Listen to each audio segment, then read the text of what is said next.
Kengejeng Bu, Nggih. badhe nyuwun pirsa ingkang gua Jepang niku sing mriki.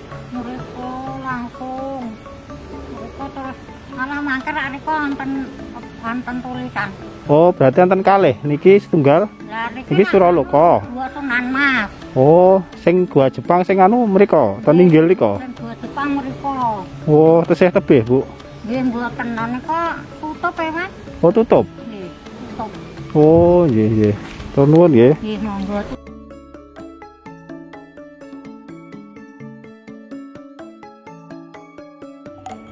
Selamat pagi para sedulur semua.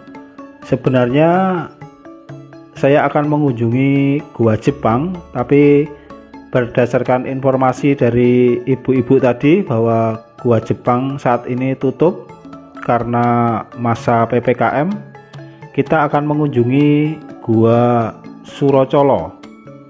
Sebelum kita naik ke gua Surocolo, di bawah ini ada komplek Sendang.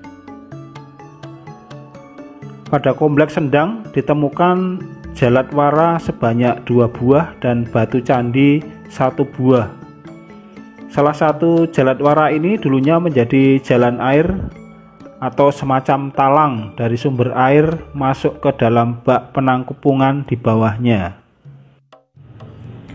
Di sekitar Sendang Surocolo ini terdapat pohon yang sangat besar. Ini adalah pohon kepuh yang usianya menurut perkiraan 450 tahun.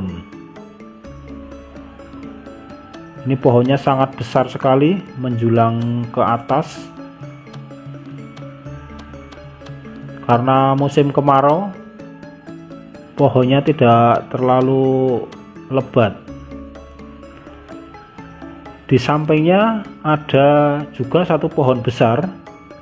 Ini pohon randu alas yang usianya juga sudah tua. Di sini tertulis 550 tahun usia dari pohon alas tersebut. Sekarang kita akan naik ke atas ke gua Surocolo atau gua Sunan Mas. Latar belakang dari gua ini, tempat ini pernah digunakan sebagai tempat persembunyian Sunan Amangkurat Mas atau Sunan Amangkurat yang ketiga.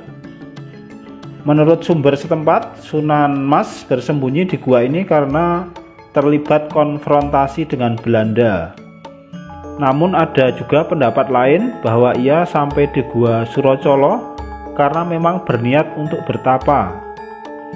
Ada juga versi yang mengatakan bahwa gua ini memang sengaja dibuat oleh Sunan Amangkurat Mas. Ketika proses pembuatan itu terjadi, tiba-tiba datanglah seorang wanita bernama Dewi Nawangsasi yang menurut cerita tutur berasal dari Majapahit.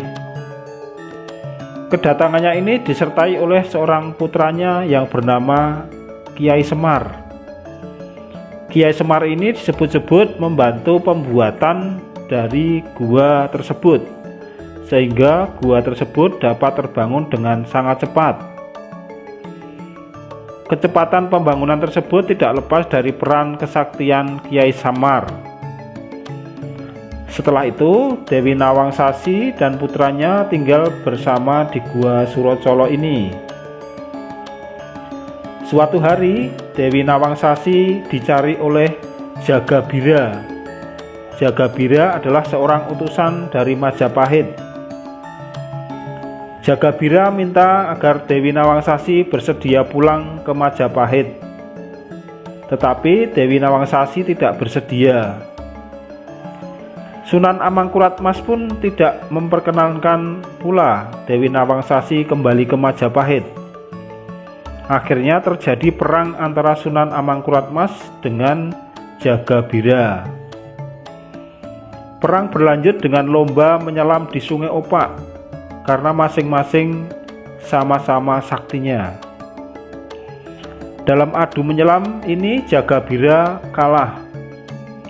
Diceritakan Jagabira kemudian lari dan tinggal di Candi Gembirawati yang beralamatkan di Panggang Girijati, Gunung Kidul, yang letaknya juga sangat berdekatan dengan Pantai Parangtritis. Kemenangan Sunan Amangkuratmas ini menurut cerita setempat disebabkan oleh peran Kiai Semar yang membantunya. Poros dulur semua, saya sudah berada di Gua Surocolo atau sering disebut Gua Sunan Mas, karena dulu pernah digunakan oleh Sunan Mas atau Amangkurat yang ketiga untuk persembunyian karena sedang berkonfrontasi dengan Belanda.